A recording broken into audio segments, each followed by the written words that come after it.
Bonjour et bienvenue sur Chain Ecos. J'ai le plaisir aujourd'hui d'accueillir Giovanni de DotSquareX. Bonjour Giovanni. Bonjour Marion. Le sujet qu'on va aborder est le market making, découvrir un peu qu'est-ce que le market making. Je te remercie d'avoir accepté mon invitation.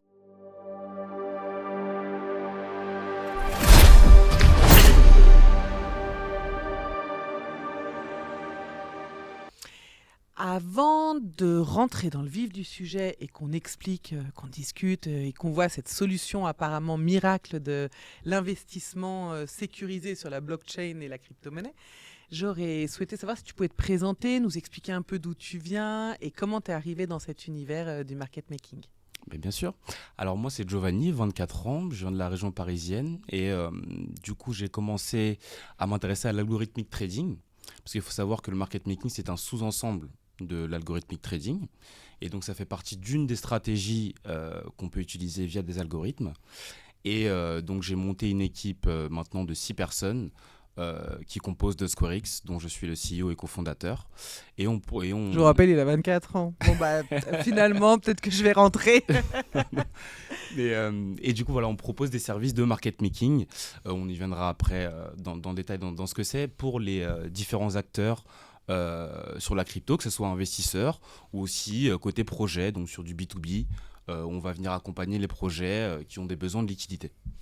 Alors, par rapport à ton introduction, la première chose que je voudrais faire remarquer à nos auditeurs, je sais, on est encore avec une personne qui est hyper jeune et en même temps, c'est fou cet univers où la jeunesse prime sur l'expérience par rapport à la finance traditionnelle parce qu'on a besoin en fait de ce côté tech, mais en même temps côté mathématique là. Donc, on a une grosse tête avec nous, mais t'as appris ça où? Tu viens d'où? T'as fait quoi comme cursus? Comment on peut, à 24 ans, dire j'ai monté une boîte de marketing, de market making parce que je crée des algorithmes, etc. Voilà, ça vient d'où? C'est quoi? Alors moi, j'ai un cursus de base scientifique, donc si on remonte au lycée avec un bac S, puis ensuite j'ai continué sur de l'économie, où déjà je balbutiais déjà un petit peu avec les marchés financiers traditionnels avec du paper trading au lycée. Lycée? Ouais. Ah ouais, on n'avait pas tous les mêmes activités au lycée. Voilà, entre deux cours. Et donc après, voilà, j'ai commencé une licence en économie et gestion, monnaie finance à Panthéon-Assas, à Paris. Okay. Que j'ai validé, puis j'ai enchaîné sur une école de commerce IESEG à la Défense, pareil, un MSI en finance, donc des maths, des stats, de l'économie, mais plutôt côté finance corporate. Et donc moi, sur mon temps libre, ce qui me passionnait vraiment, c'était vraiment la finance de marché et notamment les stratégies qu'utilisaient les grands institutionnels. Et je me suis vite rendu compte que l'idée préconçue que je me faisais du trader classique qui tradait derrière son trading PC, directionnel, directionnel classique, et il y en avait de moins en moins. Il y en avait de moins en moins depuis les années maintenant 90. La plupart des fonds, quand on trade avec énormément de size ou de taille, d'argent, il y a des algorithmes derrière. Et donc est-ce que tu peux m'expliquer un peu qu'est-ce qu'un algorithme? Alors un algorithme, en tout cas appliqué à la finance, c'est un programme informatique qui est capable d'ingérer de la donnée. Okay, donc de la donnée, ça peut être des données financières, ça peut être des données géopolitiques, peu importe, tout type de données. Et puis de là, avec un processus ou un modèle mathématique derrière, va permettre de prendre des décisions d'investissement, de couverture, ou bien même pour passer des ordres ou ce genre de choses. Donc là, avec l'IA qui s'est énormément développée, effectivement, il y avait tout un monde à créer. Exactement. On va commencer un peu sur la partie market making parce que je pense que comme ça, on va pouvoir emmener nos auditeurs sur la compréhension de ce que tu fais à travers la compréhension de qu'est-ce que le market making. Moi, de mes connaissances avant que j'arrive dans cet univers crypto, c'était un peu le produit magique pour investir sans prendre trop de risques. J'injecte de la liquidité au marché. Pour moi, à l'époque, ça voulait rien dire. Donc, simplement, si tu dois m'expliquer qu'est-ce que le market making, c'est quoi? Alors, simplement, le market making, ou déjà en français teneur de marché, c'est le fait de venir placer des ordres d'achat et de vente simultanément et en continu sur un actif. Donc, si je vulgarise un peu, c'est comme si j'avais un trader qui achetait et qui disait, bah moi, je vais le vendre, excusez-moi, j'achète à 1 euro et je vais le vendre à 1,20 €. Exactement. Quand ça arrivera à 1,20 €, ça va se vendre automatiquement. Ça va vendre, voilà. Ça, c'est le market making si j'étais un humain et que je plaçais dans mon order book. Manuellement, voilà.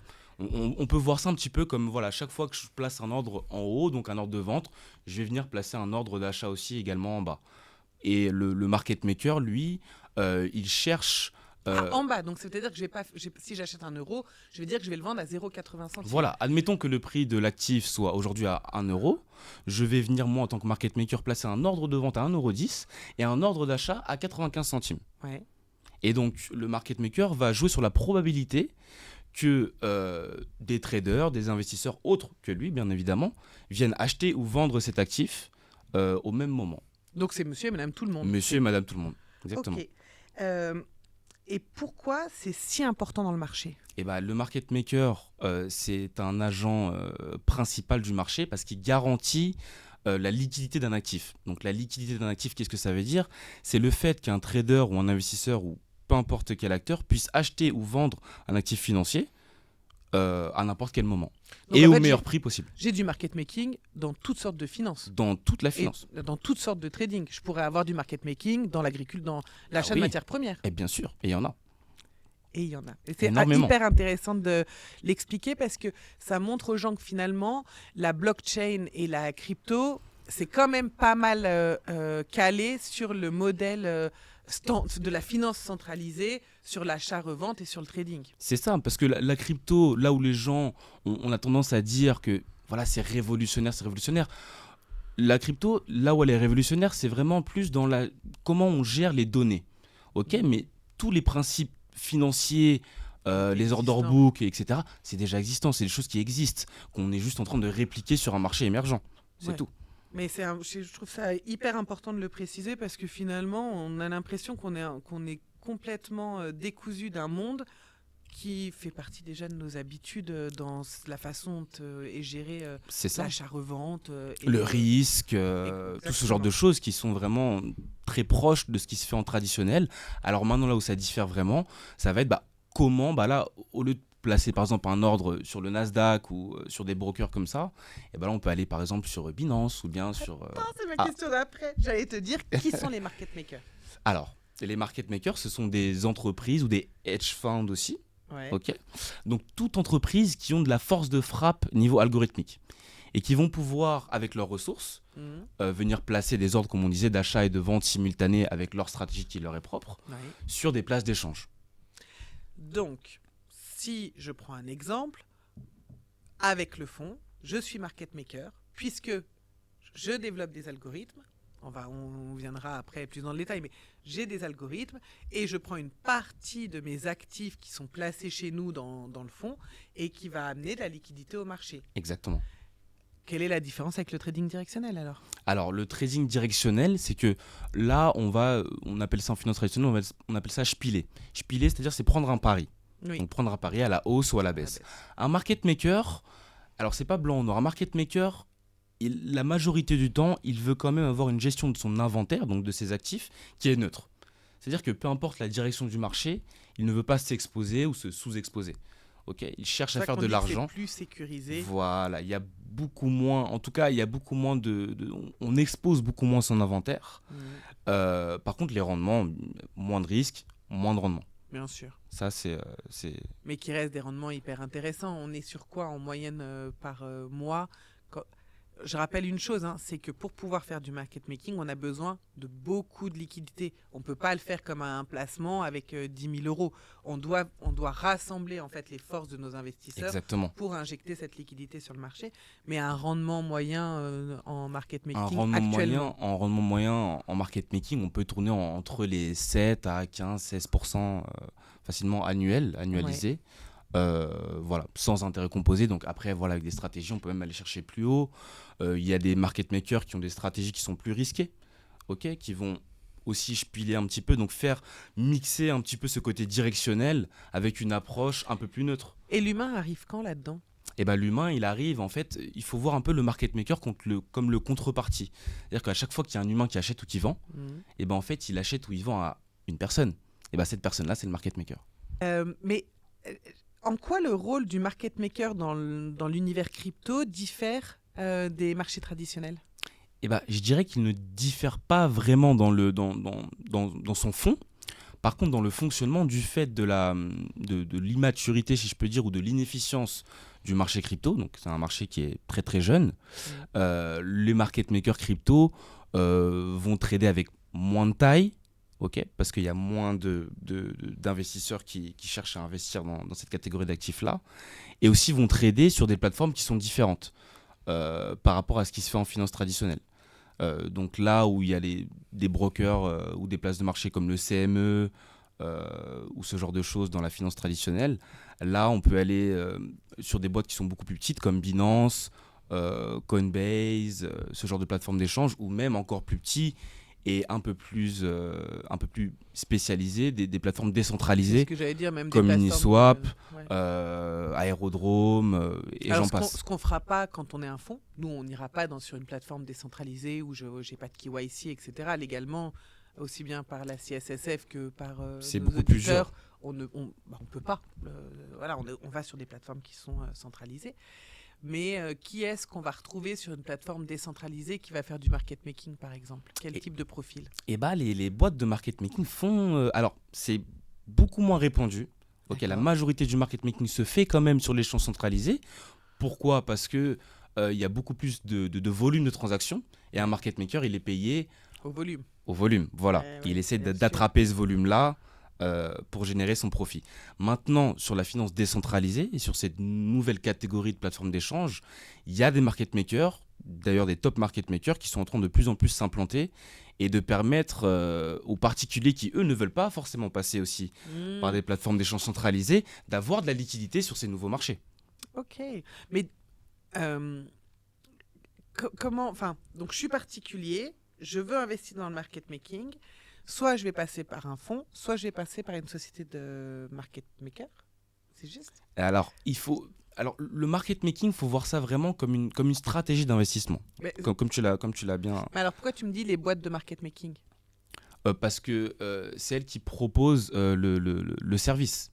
Maintenant, ces boîtes de market making... Mais tes clients, à toi, c'est des entreprises comme nous. Oui, ou bien même, ça peut être aussi des entreprises qui créent des cryptos. Ah, ouais. Parce qu'une crypto... En fait, les market makers sont d'autant plus importants dans les cryptos à faible capitalisation. Parce que là où, par exemple, sur le Bitcoin, on prend un exemple classique, où il n'y a pas d'entreprise derrière Bitcoin qui va démarcher les market makers pour demander un apport de liquidité. Par contre, demain, je suis Nike et je crée ma propre crypto. Je vais m'approcher d'un market maker. Voilà, ou de plusieurs, d'ailleurs. Ok. Parce que une boîte de la taille de Nike ne va pas traiter qu'avec un seul market maker. Non, bien sûr. Va traiter avec plusieurs market makers. Pour différencier le risque. Exactement.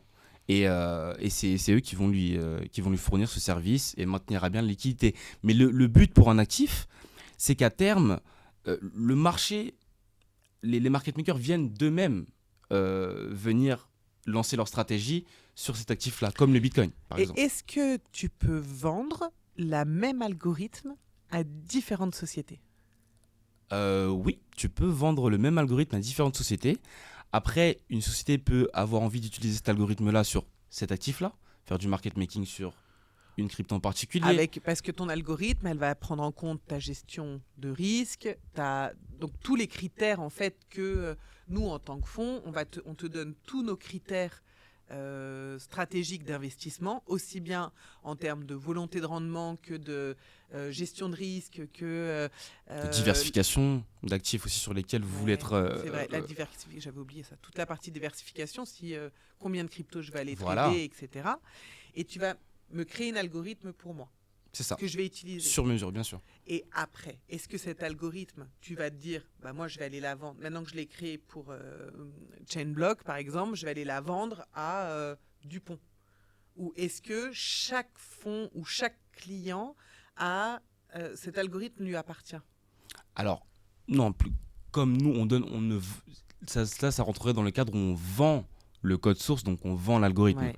Nous, on n'est pas dans une optique de vente d'algorithme pour le moment, mais on donne des accès, ou bien on peut travailler en partenariat. On développe voilà, ensemble. Et justement, un fonds aussi peut avoir très bien des insights, ou bien des connaissances, des alphas, ils aiment bien dire en finance, sur un sens de marché qui va pouvoir nous aider, nous, à améliorer nos stratégies de market making aussi. C'est du donnant-donnant. Donc c'est du donnant-donnant, voilà. Et dans ce cas-là, là où bien sûr la stratégie sera propre au fond. Si j'en reviens à ma petite liste de questions, parce que du coup, je suis en train d'aller sur des sujets qui m'intéressent moi, mais je voudrais... J'ai bien compris. Qu'est-ce qu'un spread ? Et comment, en fait, il fait évoluer le marché ? Alors, un spread, la définition, c'est tout simplement l'écart entre un meilleur prix de vente et un meilleur prix d'achat dans ce qu'on appelle un order book, un carnet d'ordre. Donc, comme on reprend l'exemple de tout à l'heure, le prix d'un actif est à $101.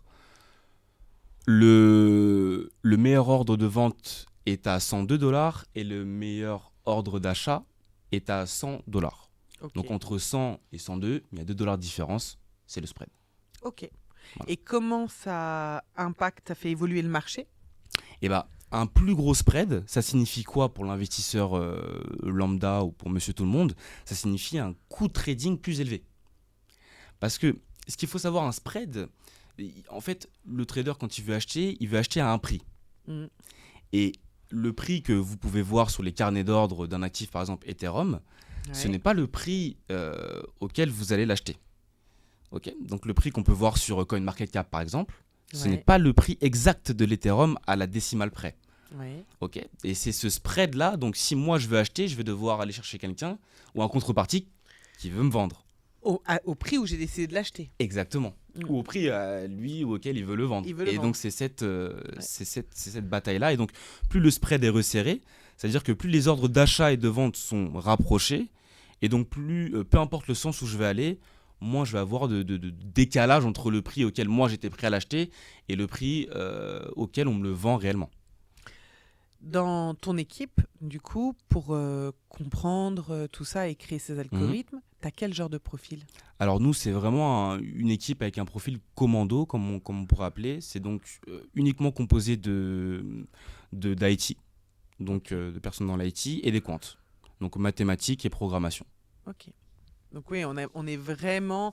En fait, finalement, l'actualité n'a pas forcément d'impact sur la façon... Si. Non, nous, il n'y a pas d'impact. Il n'y a pas, il y a pas d'impact. Après, il y a des boîtes algorithmiques, justement, qui utilisent l'IA pour aussi traiter, faire de l'analyse fondamentale.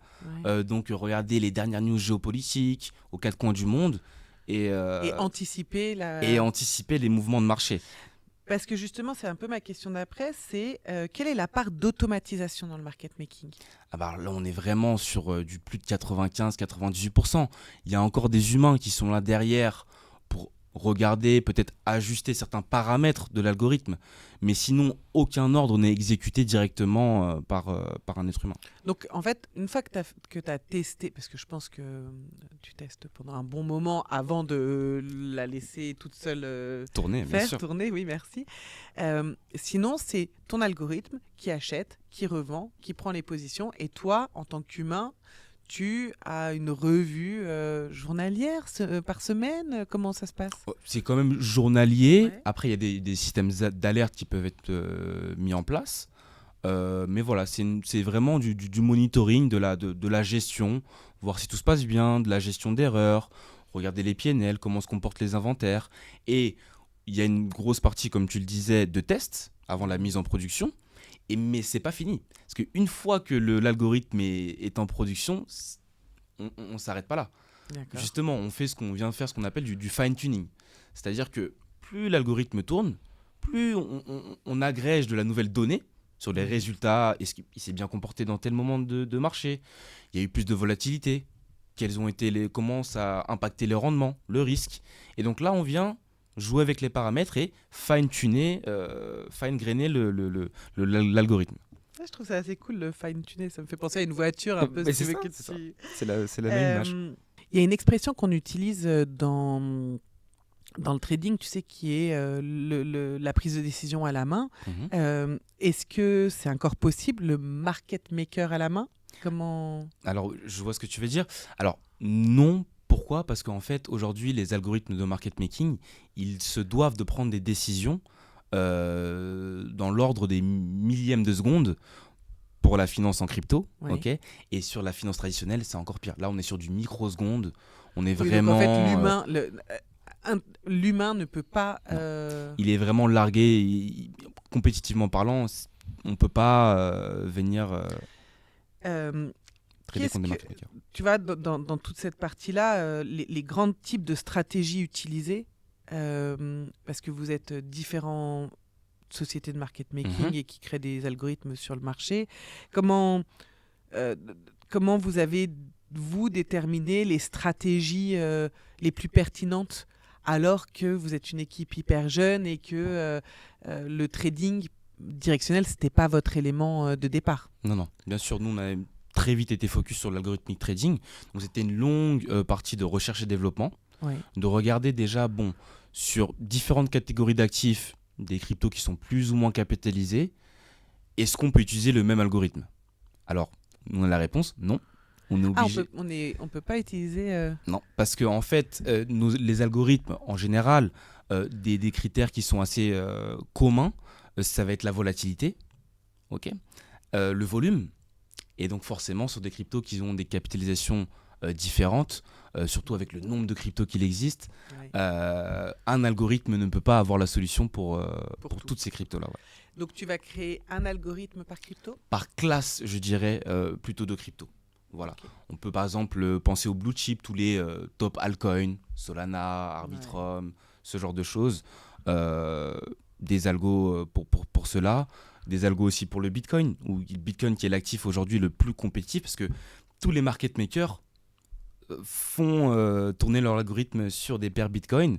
Et donc là, le market maker, non seulement la contrepartie, c'est les retail, ou le ménage, les investisseurs, mais aussi d'autres market makers.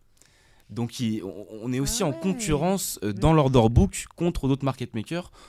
En fait, le but du market maker, c'est que ces ordres qu'il a placés se fassent fill ou se fassent remplir.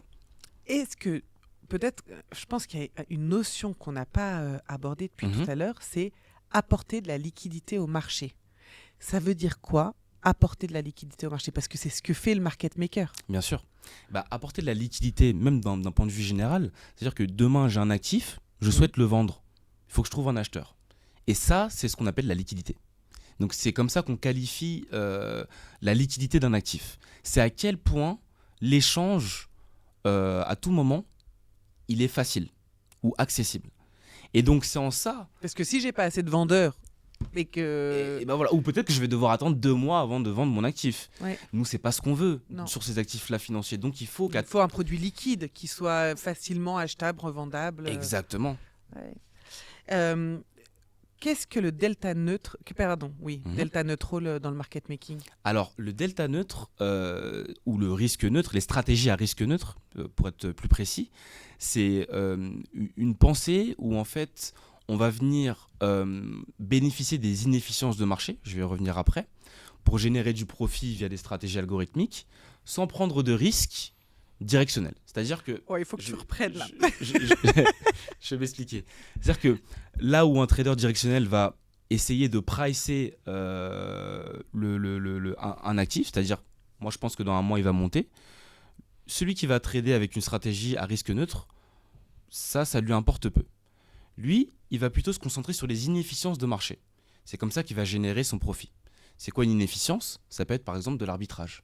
Le fait que, si on prend un exemple classique, une paire de Nike dans le Nike Store de New York se vende à $110 et une paire de Nike à la Défense, au Foot Locker, on l'a à 150 €. Donc là, si on fait la conversion, il y a un écart de prix qui est conséquent. Ce qui serait intelligent, ça serait de l'acheter à New York, là où c'est moins cher, et de venir le revendre à la Défense ou en Europe. Donc ça, c'est une inefficience. Pourquoi c'est une... Et ces inefficiences-là, elles se traduisent par on appelle ça l'asymétrie d'information. C'est-à-dire que les boîtes d'algo trading, qu'est-ce qu'elles cherchent à faire ? Elles cherchent à regarder toutes les informations que le marché peut lui donner à un moment T Et du coup, regardez, voilà, est-ce qu'il n'y a pas des différences de prix sur le même actif à tel moment? Est-ce qu'il n'y a pas des différences de taux d'intérêt aussi sur, par exemple, des emprunts ou des prêts? Et venir faire de l'arbitrage. Et donc, ils ne sont pas exposés à la direction du marché. Eux, ils viennent jouer justement sur ces inefficiences-là pour générer leur profit. Et est-ce que c'est une référence aujourd'hui? Oui, le risque neutre, c'est vraiment les institutionnels. Elles aiment bien ça. Est-ce que tu as une meilleure gestion de ton risque? En fait, voilà. tu ne prends pas de risque. Tu ne prends pas de risque sur le capital. Ce que j'aime bien dire, c'est que si ton algorithme est bien fait, la pire chose qui puisse t'arriver, c'est que tu ne génères pas de rendement. Mais tu ne vas pas perdre sur ton capital. Tu ne prends pas de risque de ton capital. Voilà. Je vois ce que tu veux dire.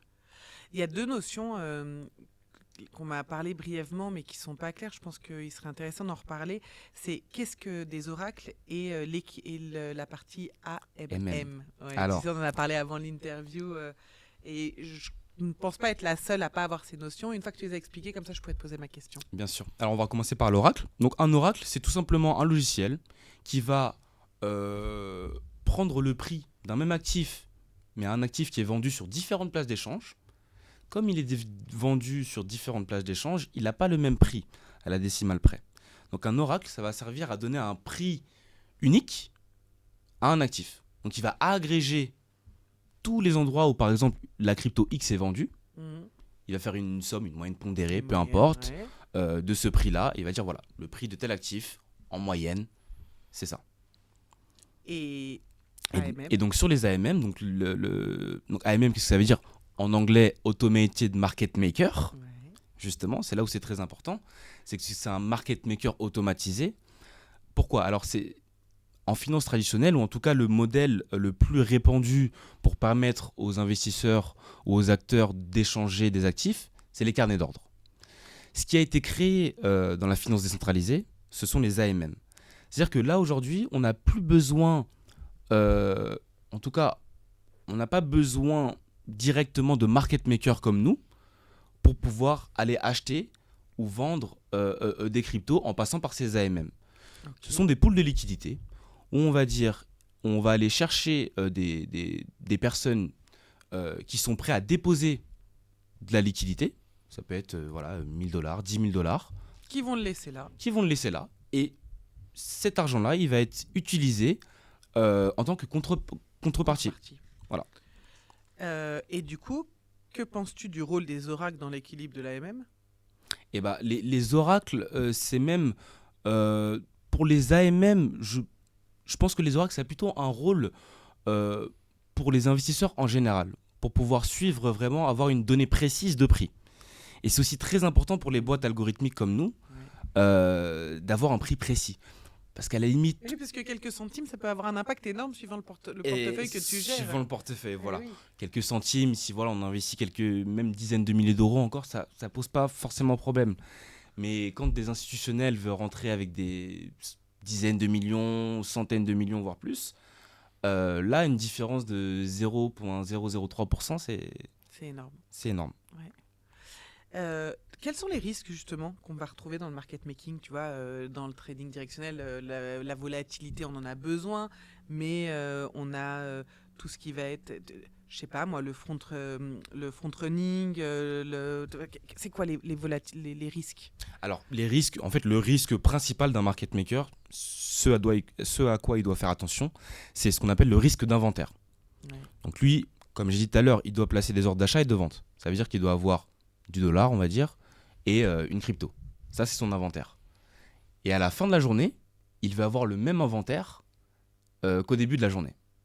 Ok, d'accord. Donc, dans des événements de forte volatilité, on a vraiment du volume et une direction du marché. Comme le mois de novembre avec l'élection de Trump. Et voilà. Ça a été... Et ça, les algorithmes là, on doit être vraiment sur le qui-vive pour ne pas exposer trop d'inventaire à un moment T où on pense que ça va baisser ou ça va monter, pour pas déséquilibrer l'inventaire du market maker. Et comment tu gères ton risque? Le risque, il est géré en fonction de la volatilité, comme on l'a dit tout à l'heure, pareil, du prix, du volume. Oui, mais quand le marché il bouge énormément, là, comme en novembre, comment tu as géré ton risque? Comment, avec les équipes, vous avez sécurisé tout ça? Bien sûr, tu viens ce qu'on appelle te couvrir ou te hedger en anglais. Ah oui, ok. Donc, utiliser des contrats dérivés. Mais comme nous, dans le fond, quand on est obligé de hedger l'euro avec le dollar, parce que nos investisseurs, ils investissent en euros et que nous, on investit en USDC. Et là, il faut venir se couvrir sur les fluctuations relatives des actifs. Et ça revient aussi sur les stratégies delta neutre, où en fait, tout le but d'une stratégie delta neutre, c'est comment ouvrir une position qui me rapporte un rendement, tout en couvrant à 100% cette position-là. Et comment, tu vois, le market making, il peut survivre au bear market? Alors, ce qui est bien, c'est que le market making, il est vraiment là, du moment qu'il y a du volume, parce qu'un bear market, c'est aussi énormément de volume. Oui, complètement, parce que ça chute. Ça chute, et brutalement, on l'a vu maintes et maintes fois. Ouais. Donc le market maker, là où je dirais où il a un peu plus de mal, c'est quand les marchés sont très très plats. Et que rien ne se passe. En fait, comme le trader, quand tu n'as pas de volatilité, quand le trading directionnel, quand tu n'as pas de volatilité, tu ne peux pas faire d'argent. Mais dans tout, dans l'immobilier, dans les matières premières, dans tout, finalement, c'est cette volatilité qui permet d'acheter et revendre et de faire la différence entre les deux. Donc, vous avez les mêmes problématiques que nous. Exactement. On a les mêmes problématiques que le trading directionnel. En tout cas, à ce niveau-là, en termes de volatilité et de volume, c'est ce qu'on recherche. Mais comme tu ne t'exposes pas au risque, la pire chose qui puisse t'arriver, c'est de rester à zéro. Oui, voilà. Après, dans le market making, comme je disais, le market making, c'est bien un sous-ensemble des stratégies algorithmiques. Ce que tu dis, c'est très vrai pour les stratégies delta neutre, un peu moins pour le market making, parce que là, encore une fois, comme je disais tout à l'heure, ça dépend du profil de l'entreprise qu'ils réalisent. Il y a des market makers qui ont des stratégies qui sont très, très risquées, entre guillemets, ou en tout cas qui aiment bien prendre du risque aussi, et ils ont vraiment ce côté directionnel, donc, malgré le fait qu'ils quotent à l'achat et à la vente. Oui, mais par contre, ils vont potentiellement faire des rendements beaucoup plus importants. Exactement. Et toujours. Comme ça change pas, plus de risque. La différence entre un trading directionnel et de l'investissement. J'achète et j'attends, ou j'achète et je revends, et là, je prends le risque. Je prends le risque. On entend de plus en plus parler des bots à haute fréquence. Ouais.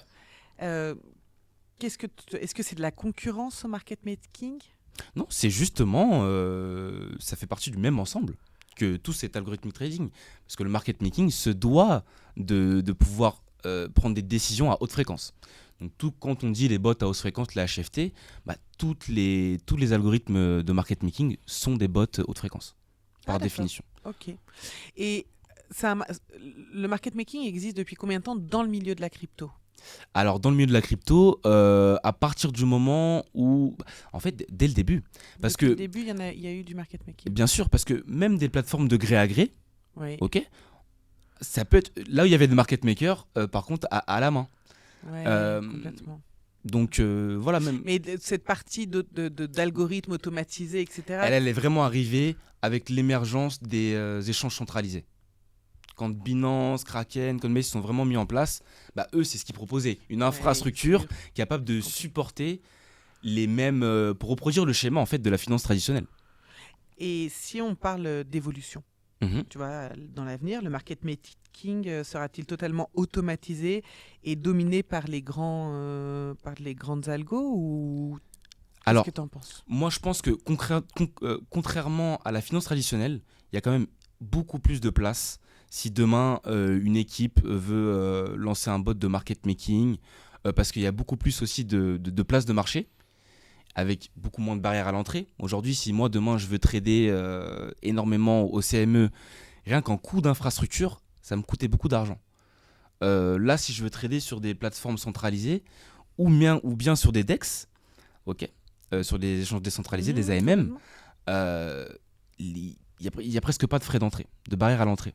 Donc, il y aura des petites équipes qui vont se créer, mais par contre, les gros de ce monde-là vont quand même gérer la majorité du volume.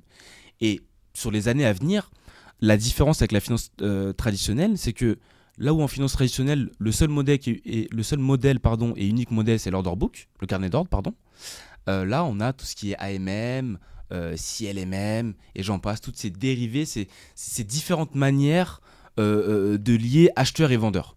Et les market makers, se doivent d'adapter les algorithmes à ces nouvelles plateformes d'échange. Parce que ça ne fonctionne pas pareil. On n'a pas les mêmes données, on n'a pas la même latence, et ce genre de choses, on n'a pas les mêmes frais. Vous avez des frais plus élevés ? Alors non, je dirais que non. On prend plus d'argent si on compare par transaction sur les échanges décentralisés. Par contre, il y a beaucoup moins de volume. Donc au final, voilà, ça se rejoint.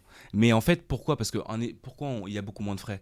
Parce que le nom l'explique très bien. Automated Market Maker. Parce que comme c'est automatisé, il n'y a pas d'intermédiaire. Là où avant c'était Binance qui eux prenaient leurs frais. Tout le monde prenait ses frais. Là maintenant, voilà. Il n'y a pas de... Donc là, c'est vraiment acheteur et contrepartie. La dernière fois, on a tourné un podcast sur la tokenisation. Et j'aurais souhaité savoir si aujourd'hui le market making avait une corrélation avec la tokenisation. Mais bien entendu, comme je l'ai dit précédemment, donc le market making ou le market maker est là pour apporter de la liquidité sur les marchés. Donc au fur et à mesure qu'on tokenise de plus en plus d'actifs du monde réel, on va avoir ce besoin de liquidité pour rendre ces échanges d'actifs le plus fluide possible pour tout acteur. Concrètement, demain, il y a une tokenisation d'œuvres d'art ou même de parts d'entreprise. On le tokenise justement pour donner accès à plus d'investisseurs particuliers, donc de plus petite taille. Et eux, derrière, il faut qu'ils aient la possibilité d'acheter et vendre, encore une fois, le plus rapidement possible, au meilleur prix, avec un coût de trading qui est moindre. Donc le market maker, il sera là en support. En support, obligatoirement. Si tu devais construire le market maker idéal dans 5 ans, il ressemblera à quoi ? Et dans 5 ans, je pense que ça serait un algorithme, c'est un peu ce qu'on fait, mais un algorithme qui combine l'IA, donc des modèles d'IA. IA, c'est un peu large, je vais plutôt être plus précis, le reinforcement learning ou machine learning, donc qui utilise les ressources de l'IA pour faire évoluer l'algorithme en fonction des nouvelles données qu'elle acquiert. Donc des nouvelles actions qu'elle prend, qui puisse auto-apprendre et auto-évoluer. Aujourd'hui, tu utilises déjà l'IA dans tes algorithmes ? Oui, on commence à utiliser le reinforcement learning, donc à regarder comment l'utiliser sur la gestion du risque, notamment, sur aussi la modification des paramètres, parce qu'une IA aussi, là on disait derrière, demain il y a des humains qui vont être là derrière pour contrôler ces algorithmes-là. On peut très bien remplacer aussi ces humains-là par une IA ou un agent IA aussi, derrière l'algorithme. Qu'est-ce qu'on n'arrivera pas à remplacer Je pense qu'en finance quand même si ça se voit depuis des dizaines d'années, la ruée vers les algorithmes, elle est inéluctable, mais on n'arrivera pas quand même à remplacer l'intuition humaine. Parce qu'il y aura toujours une part de pari. Et puis, si on prend même d'un point de vue mathématique, on parle de stratégie à risque neutre, etc. C'est très très dur, voire impossible d'être vraiment delta neutre à 100%, 0.00. Ouais. Donc ça veut dire que si tu n'es pas delta neutre à 100%, tu l'es à 99%, donc tu as 1% de flottement, et là c'est à toi d'aller peut-être mettre un biais. Quelles sont les difficultés aujourd'hui que tu rencontres, alors aussi bien aussi bien du côté de la gestion de tes équipes, puisque c'est quand même que des profils très technique, ouais. Typiquement, moi, c'est des profils avec qui, alors dans la vie de tous les jours, on s'entend très bien, mais dans le business où c'est compliqué pour moi d'échanger, parce que on a affaire à des profils qui sont centrés en fait sur leur partie et qui ont du mal à se connecter avec le reste, donc d'accepter que finalement Gérard de la compta ou Alphonse le client viennent avec ses interférences, parce qu'il est vraiment focus, mathématicien, IT, focus sur sa problématique. Donc quelle est toi ta difficulté aujourd'hui dans le terme de gestion des équipes, et ta difficulté dans la construction de tes algorithmes? Quelles ont été les barrières que vous avez rencontrées avant de mettre en place cette structure et que les algorithmes tournent? Après, niveau management, Moi, avec mon équipe, même si j'ai un peu moins profil technique que la majorité des membres, mais on arrive quand même à assez bien se comprendre. Et puis surtout, ce qu'on fait, c'est que on est au courant des qualités de chacun et des niveaux d'expertise chacun. Donc, on se fait confiance. Voilà. Demain, si mon CTO m'explique que voilà, moi, mon modèle mathématique, ça ne va pas passer parce qu'il y a des contraintes au niveau des données, des infrastructures, je le prends en compte et on avance. Vraiment, on ne se met pas de bâton dans les roues entre nous. Mais vous ne vous retrouvez pas parfois avec une problématique de théorie-réalité? Bien sûr, exactement. Et surtout, tu as bien fait de le rappeler parce qu'au début, un des problèmes qu'on avait quand on a commencé à faire nos recherches, donc ok, on se dit bon, là, on va commencer à faire notre algorithme de market making, c'est ce qu'on veut commercialiser, etc. Et donc là, tu rentres dans une passe de recherche et développement. Et donc, la recherche et développement, c'est très intéressant, mais il faut savoir mettre en prod au bout d'un moment. Parce que la recherche et développement, c'est bien, mais si tu n'as pas de retour réel de ton algo, tu vas tout le temps rajouter des choses, enlever des choses, peut-être essayer d'améliorer, mais tu n'auras pas de retour réel. Tu ne verras pas si elle fonctionne réellement sur le marché et si en fait tu arrives à avoir une rentabilité. Voilà. Et puis la théorie, il y a toujours une différence entre la théorie et la pratique. Voilà. Tu peux faire tourner des backtests sur 150 ans, et puis d'ailleurs, les données passées, en aucun cas, ça donne des indications certaines sur ce qui va se passer dans le futur. Donc la plus grosse difficulté que tu as rencontrée, ça a été quoi? Ça a été, moi je pense au début, c'était vraiment le passage, si tu veux, à l'acte. Vraiment bon. On a fait énormément de recherches. Et en fait, c'est bien, on s'est entraîné. Maintenant, il faut voir si on est rentable. C'est ça, mais parce que aussi tu stresses un peu, tu as peur que tes algos ne marchent pas, tu veux mieux faire. Mais en fait, il faut mettre en prod pour pouvoir mieux faire. Et c'est ça qu'on a du mal à se dire au début quand tu pars d'une feuille blanche. Donc, on a bien compris depuis tout à l'heure que tu étais pro market making, c'est-à-dire que tu es dans une stratégie d'investissement dans laquelle tu crois. Selon toi, je suis un investisseur lambda, je me diversifie un petit peu, j'ai un peu d'IMO, j'ai un peu de crypto, j'ai quelques actions, voilà. Voilà.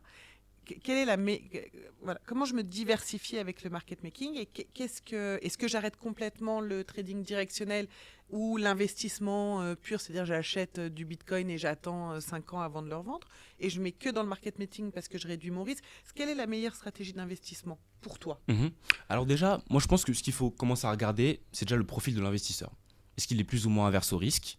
Et en fonction de ça, plus ou moins averse au risque et aussi quel capital il a. Parce que la taille de son capital va jouer énormément sur comment il va venir se diversifier. Parce que trop de diversification aussi, c'est pas bon. Okay, ça offset les rendements. Du coup, je ne dirais pas d'aller de all-in sur une stratégie. Ça, moi, je pense que c'est rarement la bonne solution. Et moi non plus, je suis vraiment contre. Je pense qu'en plus, même pas que rester dans la crypto. Je pense que quand il y a un marché, quand il y a un secteur qui va mal, par exemple l'agriculture, et ben dans ces cas-là, tu as un secteur qui va bien. C'est des vases communicants, quoi. Et tu as très bien fait de me compléter. On pourrait même rajouter que pour faire sa décision d'investissement, il faudrait peut-être déjà faire un choix entre 2-3 industries différentes. On est d'accord. Et ensuite, aller dans ces industries une par une. Et encore une fois, regarder 2 ou 3 manières d'investir différentes. Alors maintenant, j'ai choisi. Market making, directionnel. Et ben, c'est ce que j'allais dire. Voilà. J'arrive dans la crypto. C'est une de mes stratégies de diversification d'investissement. Qu'est-ce que je fais? Moi, je diviserais ça en 3. Ouais. Une partie long terme sur une partie accumulation. Par exemple, je peux acheter du Bitcoin en DCA tous les mois et j'attends horizon 5, 10, 15 ans. Une partie avec beaucoup moins de capital, même je dirais, sur du directionnel, où là je vais aller chercher du risque, je vais essayer d'aller chercher la performance, d'identifier les trends et de prendre le marché dans le sens du vent. Et une partie algorithmique à risque neutre qui va, elle, qui va être bien parce qu'elle va pouvoir me dégager des rendements réguliers que je vais pouvoir par exemple prendre tous les mois, soit en faire des intérêts composés, ou soit même prendre ces rendements pour les investir dans une autre industrie aussi ailleurs. Ok. Nous, aujourd'hui, dans nos structures, comment on utilise le market making? On l'utilise avec notre produit Fixed Income, en fait, qui est un capital garanti, et où justement on assure 15% d'intérêt annuel, et le reste, en fait, c'est pour nous. Et c'est là où tout à l'heure tu parlais d'optimisation, en fait, de cet algorithme et de la façon dont on va gérer l'argent à travers cet algorithme. Ça, c'est le produit où on utilise le plus le market making actuellement. Et là où on aimerait aller, après, ça va être sur le fonds d'investissement qui est régulé, où justement, avec vous, on est en train de réfléchir à une stratégie pour pouvoir diversifier et sécuriser l'argent de nos institutionnels. Parce que ce n'est pas du tout le même profil. Oui, c'est des profils de risque qui sont complètement différents. Ils ont beaucoup plus de taille à investir. Leurs investissements se doivent d'être beaucoup plus contrôlés. Et ils n'ont pas besoin d'aller chercher des rendements 10, 15, c'est très très bien. Après, plus c'est toujours mieux. Mais... mais en termes de, quand tu prends gestion de risque, rentabilité, je connais très peu de produits dans la finance traditionnelle qui t'amènent ces choses-là. Parce que même si après tu pars sur d'autres stratégies d'investissement, et par exemple l'immobilier, où tu peux faire encore facilement du 20-30%, mais tu as du risque aussi en face, puisque tu achètes un bien où il faut tout refaire quand tu fais... Et puis là, c'est un bien matériel, donc tu as aussi c'est une autre dimension de risque, catastrophe naturelle, et j'en passe. J'aimerais maintenant qu'on aille un peu sur tes perspectives personnelles. Le moment où tu t'es dit « Ok, je comprends, enfin je me lance », ça a été quoi le déclic ? Alors, je comprends. En fait, c'était que j'étais en collaboration. J'étais venu aider un projet crypto. Bon, je vais taire le nom, mais j'étais venu aider un projet crypto en 2021-2022. Et justement, ils avaient fait appel. Donc moi, j'étais déjà en train de construire ma boîte en recherche et développement.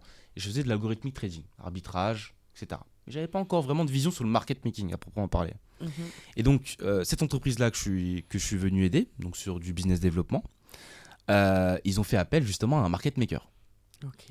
Et donc, c'est en analysant ce que ce prestataire de service avait fait, aussi la facturation, le business model, que je me suis dit qu'avec les ressources qu'on avait déjà et certains algos qu'on avait déjà développés et les connaissances qu'on avait en finance quantitative, on pouvait très bien, avec un petit peu de recherche et de l'huile de coude, se lancer dans cette industrie qui est le market making.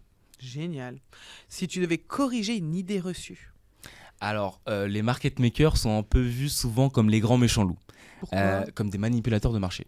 Ce qui est un peu vrai. Et il faut le dire, mais il y a pas mal d'histoires de manipulation de marché des market makers. Mais ce qu'il faut bien comprendre, c'est qu'aujourd'hui, si les personnes sont capables d'acheter et de revendre du Bitcoin à tout moment sur n'importe quelle plateforme d'échange, c'est parce que derrière, il y a un algorithme et il y a des market makers. Oui, c'est un peu comme quand moi, j'ai les gens qui me disent « Oh là là, mais c'est dangereux d'investir en crypto parce qu'il y a de la volatilité. » Alors écoutez, oui, mais sans volatilité, il n'y a pas de rendement. Il n'y a pas de rendement. Et je comprends. Donc oui, c'est effectivement un peu les méchants loups parce qu'ils font la pluie et le beau temps sur aussi, le mais marché. Mais ils ont énormément de taille, de size, donc forcément, ils ont de l'impact sur le marché. Ça, c'est... Demain, je vais faire carrière dans le market making. J'ai 18 ans, je vais passer le bac. Qu'est-ce que je peux faire ? Alors, moi, je pense qu'il faudrait déjà faire un gros travail de recherche sur qu'est-ce que la finance quantitative et tout ce qui est programmation. Donc, bien comprendre les principes de base en économie, macroéconomie, microéconomie, ce genre de choses. Puis ensuite, aller vraiment dans la finance quantitative. Donc, c'est quoi ? C'est la finance par les statistiques, donc sans analyse fondamentale. Purement, tu as de la donnée sur des marchés financiers. Ça peut être de la donnée de prix, de la donnée de volume, peu importe, tout type de données. Et qu'est-ce que tu peux en faire ? Qu'est-ce que tu peux en tirer ? Comment tu peux l'analyser ? Et de là, voir comment, via des algorithmes ou de la programmation, Python, il y a pas mal de cours en ligne qui sont accessibles. Tu as des écoles aussi à référer un peu ? J'ai pas d'école à référer. D'accord. Je réfère pas d'école. Mais par contre, il y a des cours gratuits que je suivais sur YouTube du MIT, que les gens peuvent aller voir. Il y a énormément de ressources du MIT sur la finance quantitative. Donc voilà, des cours de qualité qui vont droit au but. Ils font un petit bagage en mathématiques, mais ça se fait assez simplement si voilà, on est un peu intéressé par le sujet. Et il y a pas mal de ressources sur la finance quantitative de plus en plus, des chaînes YouTube. Vraiment, aujourd'hui, c'est relativement accessible. Au moins de commencer à faire un petit script, commencer à faire un petit algo qui achète, qui vend. Voilà. Et puis, de fil en aiguille, je pense que ça se fait naturellement et les contraintes s'ouvrent aux yeux de tout le monde. Les profils, à ton avis, les prochains profils qui vont être hyper recherchés dans ce secteur-là, c'est quoi ? Dans ce secteur-là, c'est vraiment les ingénieurs. Ouais. Okay. Les ingénieurs, côté maths, les meilleurs matheux, c'est les physiciens. Il faut savoir qu'il y a beaucoup de grands physiciens, en tout cas qui ont fait des grandes écoles, finissent dans des hedge funds. Parce qu'ils ont des très grosses compétences en maths appliquées. Oui. Donc voilà, physique, maths, IT, ce genre de choses. Si c'est sur la finance quantitative. Après, moi, j'ai pas suivi ce cursus-là via des écoles. Je l'ai fait plutôt en autodidacte. Mais j'avais mes écoles en économie. Ça n'existait pas trop. Pourtant, tu étais encore jeune. Mais il est vrai qu'on a quand même c'est quand même assez fou. C'est qu'on est en pleine transition de métiers. Et donc, il y a des métiers qui sont en train de se créer et où on n'a pas eu le choix que de le découvrir par nous-mêmes parce que les cursus s'ouvrent seulement maintenant dans les écoles. Donc, et puis si on prend un peu de recul, même sur l'algorithmique trading en général, sans parler de market making, ça c'est là vraiment que depuis les années 90 à haute fréquence. C'est venu un peu avant, 60, 70. Oui, mais c'est devenu au grand public. Voilà, 90, début des années 2000. Ouais. Et c'est vraiment après 2007-2008 que ça s'est vraiment généralisé auprès des institutionnels. Donc c'est quand même relativement jeune pour une industrie... Il y a une question que j'aime bien poser à mes invités à la fin des podcasts, c'est s'il y avait 3 choses que nos auditeurs devaient retenir de notre discussion, ça serait quoi ? Alors, première chose, le market maker. En 3 mots ou Non, en 3 points. Première chose, le market maker, il est là pour apporter de la liquidité sur le marché, permettre à toute personne d'acheter ou vendre un actif à tout moment et au meilleur prix. Oui. Okay. Deuxième chose, qui sont les market makers ? C'est des entreprises, des institutionnels, peu importe, qui ont des capacités algorithmiques qui peuvent leur permettre d'effectuer ces ordres d'achat et de vente simultanés. Et troisième chose, le market making. Attends, je vais réfléchir. Mais je te laisse réfléchir, je ne sais pas si on coupera ça au montage. Tu peux laisser. Troisième chose, qu'est-ce que je dirais ? Ah oui. C'est que l'algorithmic trading, ça offre d'autres perspectives de stratégie vis-à-vis du risque.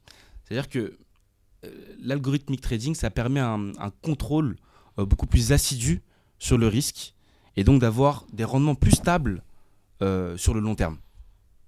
Et qu'est-ce que je peux te souhaiter ? Plein de succès, plein de nouveaux clients et des nouveaux algos qui marchent bien. Avec grand plaisir. Merci beaucoup pour ton temps. Marion. Merci d'avoir pris à cœur de vulgariser pour que le grand public puisse comprendre. J'ai essayé au maximum. C'était un vrai plaisir. Et puis la suite au prochain épisode. Merci à tous.